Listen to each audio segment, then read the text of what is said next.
Je vous adresse mes salutations dans le nom précieux de notre Seigneur Jésus-Christ. Message du jour, imitez leur modèle de foi, 7. Le modèle de foi de Joseph, la foi qui croit à la gloire à venir. C'est par la foi que Joseph, à la fin de sa vie, fit mention de la sortie des enfants d'Israël d'Égypte et donna des ordres au sujet de ses os. Hébreux 11, 22. Joseph est l'un des visages les plus éclatants de la foi biblique.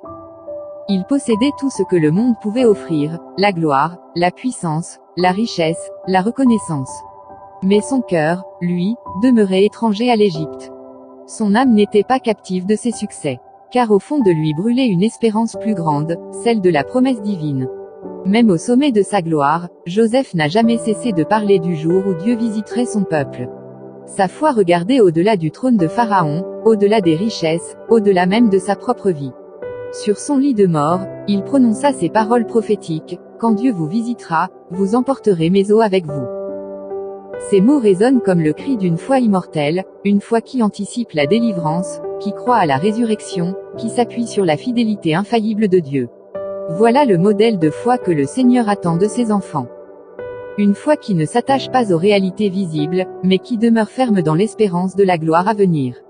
Une foi qui s'élève au-dessus du présent, et qui vit chaque jour dans la conscience du royaume éternel. Cette foi te fait vivre avec le regard fixé non sur ce qui passe, mais sur ce qui demeure. Elle te garde pur au milieu des séductions de l'Égypte moderne.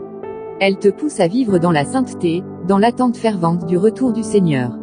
Bientôt, le roi reviendra. Les morts en Christ ressusciteront. Et les vivants seront transformés pour être enlevés ensemble dans la gloire. Alors s'accomplira la promesse que Joseph avait entrevue, la sortie finale, la délivrance ultime, l'entrée triomphale dans la cité céleste, la maison du Père.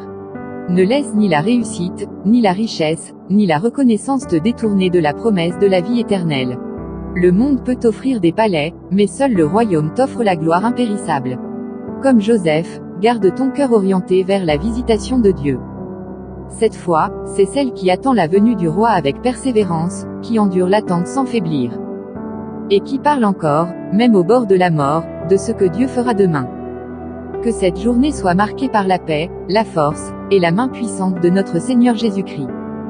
Prophète Mamadou Sekongo.